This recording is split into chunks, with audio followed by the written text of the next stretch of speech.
Hello and welcome to Big Picture. I am Vishal Dahiya, and today we will talk about the Constitution of India and the transformation of India. Now, the Constituent Assembly adopted Indian Constitution on 26th of November in 1949, and exactly 2 months later, it came into effect, making India one of the largest democracy in the world.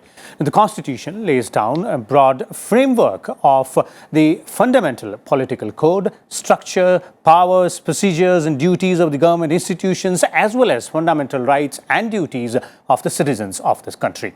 And there have been more than 100 amendments in the Constitution so far, and the broad aim there has been to bring in a social and economic transformation in the lives of the people. So how has been this journey of transformation and what lies ahead of us? For more on this, we're joined by a distinguished panel of guests in the studio today. Let me first introduce the guests to you, beginning with Mr. Chakshu, the Head of Outreach with PRS Legislative Research. We also have with us Mr. P.K. Malhotra, former Secretary, Ministry of Law and Justice, and senior journalist Ashok Tandon is also with us. Let me begin with you, Mr. Malhotra, and let's try and look at this entire issue in a holistic perspective. This has been a journey of almost 7 decades as far as we look at the Constitution of India, how it has brought about changes.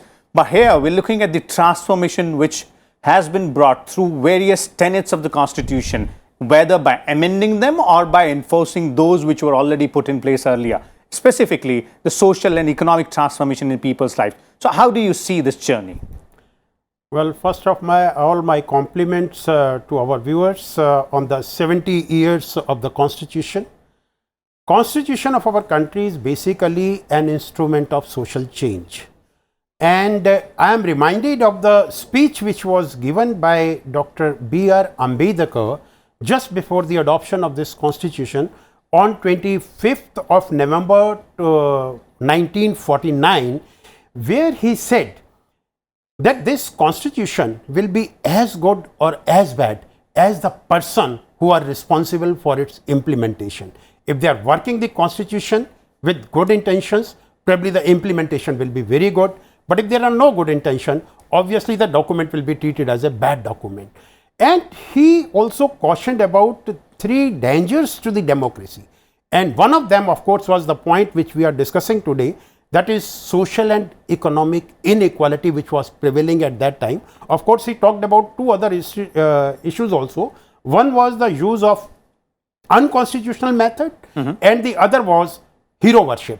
I'm not talking of the next 2 points which he raised. I'm simply confining my discussion to the social and economic inequality which were prevalent, and keeping that in view, the provision of the Constitution was drafted. Okay. First of all, I'll make a reference to the preamble of the Constitution, which I feel is the basic feature of the Constitution, and I would like to call it Gita Sar. Because whatever is written in the preamble, in fact, all other articles of the Constitution carry forward the objective which is given in the preamble. And one of them, of course, is that we are a sovereign, socialist, secular and democratic republic. So if when I'm talking of, and it also talks about justice, social, economic and political. Preamble also talks about liberty of thought, expression, belief and worship, and also equality of status and opportunity. What are the fundamental rights?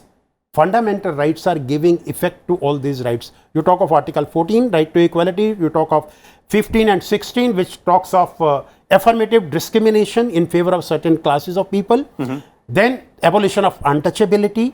All these parts which form part of the fundamental rights, I think they carry forward the objective which is given in the Constitution. Okay. Then talking about the directive principle of state policy, which give direction to the state, that the disparity which is prevalent in the society as and when the economic growth take place, that should also be removed. I think that has also been given effect. And when you're talking of the socialist culture of the country, ending poverty is one of the element which was there, and steps have been taken in that direction. I mentioned about Manrega. Ignorance means you have to make the people educated. Right to Education Act has been passed. Article 21A has been added, declaring education as a fundamental right. Then freedom from disease. On health ground also, number of schemes have been promoted. Either the laws have been passed or there are executive schemes which have been executed. Okay. Then there is abolition of zamindari and land reforms have been carried out. You have got local self-government provision and that's are also very effective. They all give effect to the provision of the fundamental right as well as the obligations which we have taken under the Constitution. And in addition to this, I would also like to make a reference to the right to information and the Lokpal, which have been, very successfully enacted. Of course, Lokpal is enacted, appointed, but it is still has not fully come into force. But Right to Information Act has really done wonders, where the people get information as to how the government is functioning, and in case there is a deficiency, they have an opportunity to make a representation before the other authorities and go to the court. And most important role, which I would like to highlight here, is that of the judiciary. I think judiciary has been very, very active. The concept of evolution of public interest litigation as well as judicial activism, wherever the executive has failed to discharge a duty or the legislature have not passed a law, the judiciary has stepped into it and exercising its power given under the Constitution, it has tried to give justice to the man on the ground. Take for example, if we are having a little bit of cleanliness today, credit goes to the initiative taken by the judiciary. Ban of diesel vehicles in Delhi long back was under the PIL, which was filed before the Supreme Court. So that's also an important Yes, that's element also there as well. important. In fact, that's a very apt description, and you've laid down all the points which we need to go in and look at. And let me bring Mr. Tandon first on the aspect of the social issues, specifically when we look at starting from doing away with untouchability, or bringing in the Dowry Act as well to try and protect the other gender. So all these aspects to try and bring that social change. This is what has been the contribution. See, when in the initial days of the Constituent Assembly, Mahatma Gandhi had certain ideas, and he was quite adamant about those ideas, and he was insisting on those things to the members of the Constituent Assembly. One was about duties, the fundamental duties, and in fact, the chapter on fundamental duties was introduced at the instance of Mahatma Gandhi.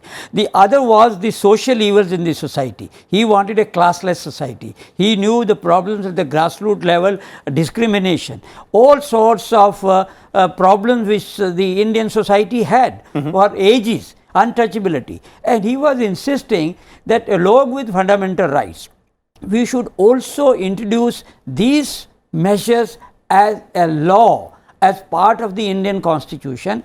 And there were reservations from many members that Bapu, all these things cannot be implemented in one go, all of these things cannot be made law. Then, including two particular things about Mahatma Gandhi was very keen was prohibition and animal husbandry, particularly if you translate it to ban on cow slaughter.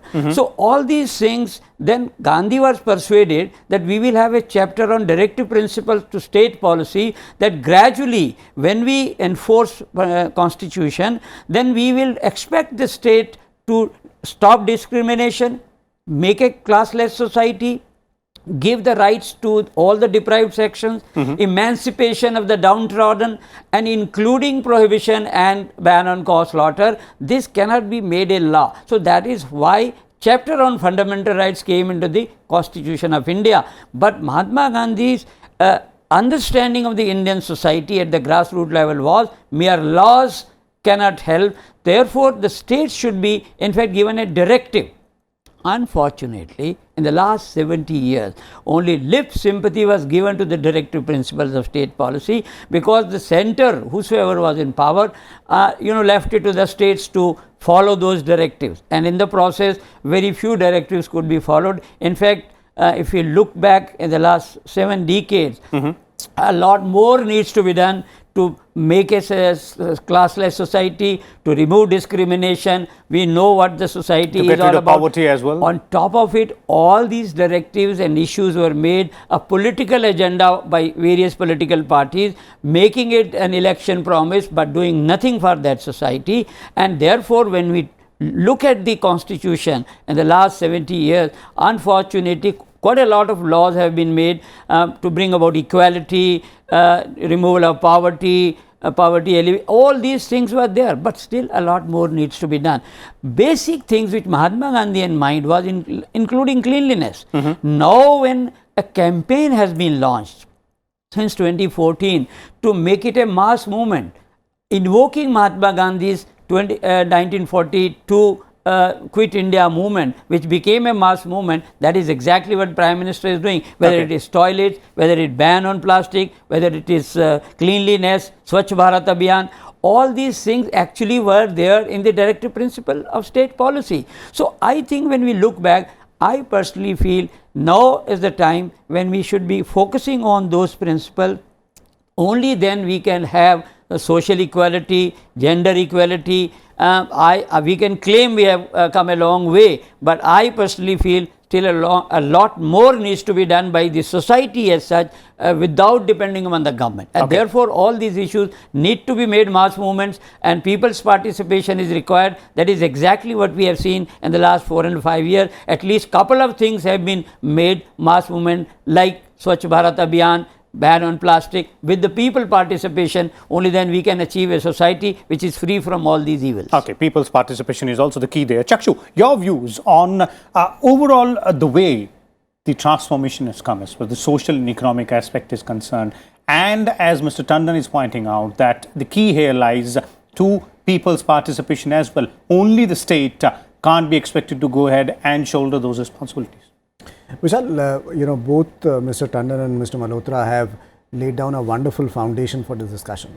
And I want to, take this discussion a little back as to, what does this constitution mean? If you look at the journey of our country as a democratic republic, we started a journey, roughly at the same time as many other countries in Africa and other parts of Asia. They became independent and became republics at the same time. Unfortunately, many of them, some of them in our neighborhood also, were not able to sustain democracy for the 70 years that we've been able to do it. And one of the reasons as to why we've been able to do that is because of the strength of our constitution. Our constitution allowed us to build a framework for an equitable society where people's participation was there, and where the state, where the constitution encouraged the state to address certain specific societal deficiencies. Our constitution is also a malleable constitution. Earlier in your remarks, you were talking about the fact as to it has been amended on a number of occasions. Now let's look at some of those amendments. So for example, when the constitution started out, our constitution gave the right of vote to both man and woman, right?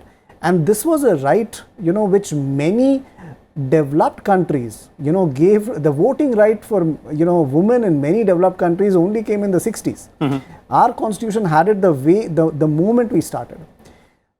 Related to voting, we have a large amount of young people in this country who participate in the democratic process of voting.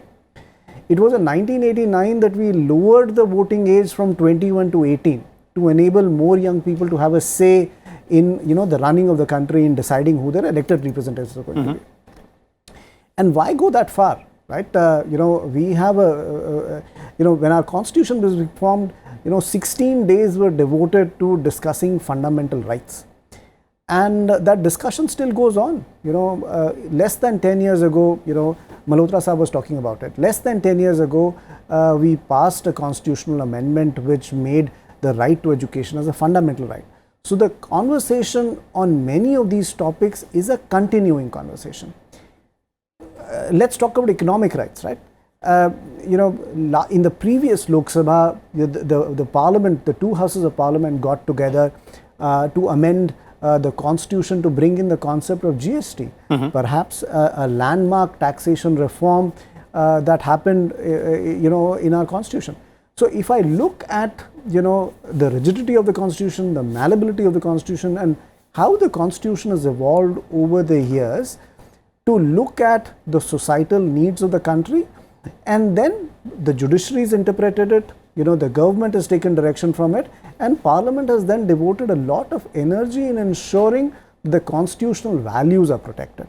One of the reasons as to why we have started celebrating the Constitution Day is to reinforce those values on a regular basis. Mr. Malhotra, 2 points picking up from what Chakshu has said. If you look at these two things, seems to be very quite clearly interlinked, as in the evolution of the society as well as the evolution of the constitution also when we speak about the amendments, and that translates into the transformation which all of us have been referring to. See, when I made my initial comment, I also said that our constitution is a living document, and that is why you will find from 50 onward, we have already amended it more than 100 times. 103 amendments have already been cleared, but if you are talking about the bills, the total number of bills introduced is about 125. There are still certain bills pending, certain bills might have lapsed. The very fact that we are making the changes as per the requirement of the society, I think itself shows that we want to implement it in the spirit in which the constitution framer wanted it to work, and give effect to the mandate which is given to by us, we the people of India, to the government through the preamble. Tandon Sahab just mentioned about what the Gandhiji has said, and you talked about the fundamental duties. That reminds me, originally when the constitution was drafted, fundamental rights were given to the individuals, so, which were their political rights. Directive principles of state policy were directions to the state government to implement the laws. But there were no fundamental duties chapter in our constitution when originally it was drafted. So I was always claiming for my right as an individual, but I had no duty towards the state. Under the constitution. So it was by 42nd amendment way back in 1977, a chapter with regard to fundamental duties was also incorporated, and Tandonji made a point about the public participation. I think from that point of view, this chapter relating to fundamental duties also becomes very, very important, because it may not be legally enforceable, but it casts a duty on every individual that he must also respect the constitution, he must also respect the national flag, he must respect the national anthem, he must also participate in the economic development of the country, and he should also ensure that the laws which are enacted, they are obeyed by him. I think to that extent, many good things are happening, and the constitution is progressing the way we wanted it to progress. Yes, there are problems. It's not that we can say that we have achieved perfection or it is working in a perfect direction, and that is why there is a need for amendment from time to time. Okay. Chakshu mentioned about GST. I think this is one of the major reform which has been taken by the government, implementation of GST, which has made the taxation jurisprudence in our country very convenient and very easy to implement. Okay. Taking further clue from this, I think the problem, even while the enforcing this constitution with regard to removing the poverty, with regard to removing unemployment or dealing with the problem of terrorism, a lot more need to be done so that we get a congenial environment for really the social and economic development of the country. On that front, I think a lot more needs to be done, and probably we are moving in that direction. Okay. Two aspects which will come out, and Mr. Tandon, I would like to take you here on one thing to try and form an opinion as to, or look rather, as to what exactly are we looking at when we look at the future, because you also pointed out that several things have not been done the way they should have been done, and Mr. Malhotra is also saying there are challenges. So it's a work in progress. How do we go ahead and address those challenges in the future? What all needs to be done, Mr. Tandon? Well, if we have seen the speeches made today in the morning function, President, the Vice President and the Prime Minister, all of them emphasized on a couple of things. One was commitment to the provisions of the Constitution, that all governments will have to commit themselves to the provisions of the Constitution, and in that context the Prime Minister, without referring to emergency, said that attempts were made to derail the Indian Constitution, but the people of India rejected them, and therefore it is incumbent upon all political parties to commit to the Constitution and not look towards any unconstitutional or extra constitutional activity, and therefore the commitment to the Constitution was one very fundamental thing which was pointed out today. The other was the duty aspect of it. All of them, the President, the Vice President and the Prime Minister, referred to the duties, and in fact the Prime Minister quoted Mahatma Gandhi's on the aspect of duties. When it comes, we, and I think even Ambedkar has said what Mr. Malhotra said, we have to make the Constitution successful. We the people of India have to make parliamentary democracy a success. But in that context, unfortunately, in the last 70 years, things have not been moving in that direction. In fact, the constitution also was given a lip sympathy. A lot of things were done which were not in consonance with the provisions of the constitution, because if we remember in 47, when we in fact adopted the constitution in 49, we took a lot of things from Britain, and where there is no written constitution, and that democracy in Britain depends largely on convention, but we have flouted certain democratic conventions in the last 70 years, and in fact there were stage when people started saying that we are making a mockery of the Indian constitution. Well, today we can pat our back and said we have successfully making a democracy, but there are a lot of things where we have compromised, and therefore if we now want to move further, I think public awareness about all the directive principles of state policy, making it a classless society, poverty alleviation, discrimination in education, gender equality, all these things still need to be made a campaign, and a national campaign. Otherwise we may have glass, I think, is still half full, half empty, and who will do that? So therefore largely it is incumbent upon the political parties, the parties which are in power, the government, and the local body. But again, it is basically the awareness among the people which we will have to bring in, so that they themselves adopt it as their duty to do it. Like today, school children are more aware about cleanliness than the grandparents. So if we have to create awareness, and only then I think when we celebrate 75 years of India's independence, when we look back, maybe in the next 5 years or so, 3 years, but I think it's 2022, we have only 2.5 years left. If we could achieve some progress on these aspects of social problem, socio-economic aspect, still a lot more needs to be done. Okay, your views. Vishal, I think, if I look at the constitution, I also look at the fact as to, what does the constitution mean to us, and what does the constitution, give us? It gives a certain set of rights, it, gives us a certain set of duties. But what the constitution also does for us is that it brings governance closer to us. If the 72nd amendment of the constitution ensured that we had a third tier of government, right? I mean, from the central government to the state government, and now then we had municipal and panchayati raj governments. Now the idea is that when governance gets closer, people's participation in the governance and government's interventions on the ground, that connect becomes deeper. And how do we deepen the connect, between constitution and the younger people?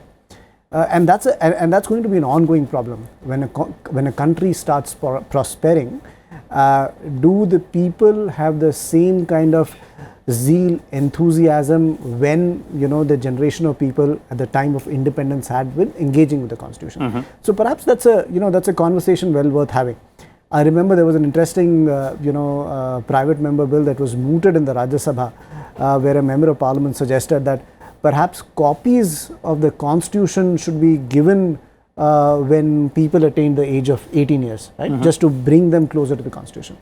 And on that count, our constitution was a deliberative document. Dr. Ambedkar was one of the key drafters, but then there were Mr. H.V. Kamath, K.T. Shah, Nazirul Ahmad, all of who spoke vociferously in demanding changes into the constitution, in suggesting their ideas to the constitution. How do we encourage the same kind of enthusiasm in our society for people to engage with the constitution? If we look at our parliament looks at everything through the lens of the constitution. I remember whenever a bill is introduced in the parliament, one of the ground for opposing the introduction of a bill on the floor of the house is that it does not conform to the constitution. So whenever parliament decides to legislate on something, somebody looks at it and says, oh, what, does it conform to the ideals set by our founding fathers? And that's key. How do we get people engage into those ideas? Okay, engaging with the constitution and specifically the younger generation, that definitely is an important point. And as all our panelists have pointed out, this is the a small gist, I would not call it an entire summary of how wonderful the journey has been as far as our constitution, its implementation and the way it has affected our lives in the past 70 odd years. But yes, as our panelists are pointing out, there are, room for improvement, and we are constantly working on them, while the state, the government and the political parties are definitely doing their bit. It is we, the people, who hold the key to try and bring that social and economic transformation which all of us have been looking forward to. So let's play our part in that transformation. We'll come back again tomorrow with a different topic, different set of guests. Till then, keep watching Rajya Sabha Television.